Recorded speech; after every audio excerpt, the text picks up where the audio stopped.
Your team may forget. Our AI won't free us. FollowUP keeps everyone on track.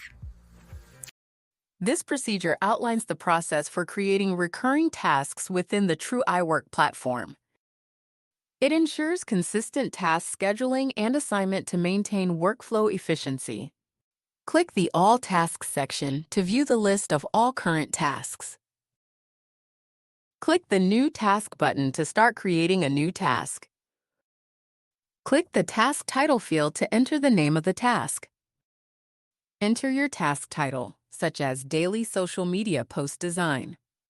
Click the designated area to access additional task options. Click the Priority Picker to select the task's priority. Click the Status Picker to select the task's status. Click Assign it to myself to take ownership of the task.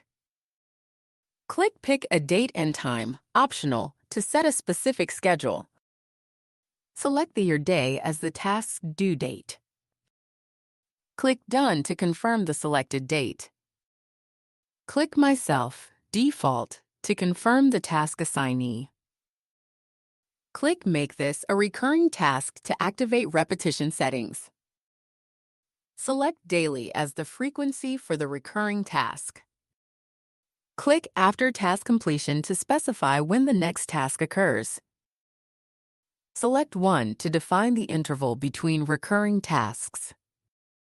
Click Create Task to save and activate the recurring task. This procedure details the steps to create and configure a recurring task in Trueaiwork, ensuring tasks are scheduled daily and assigned appropriately for consistent workflow management.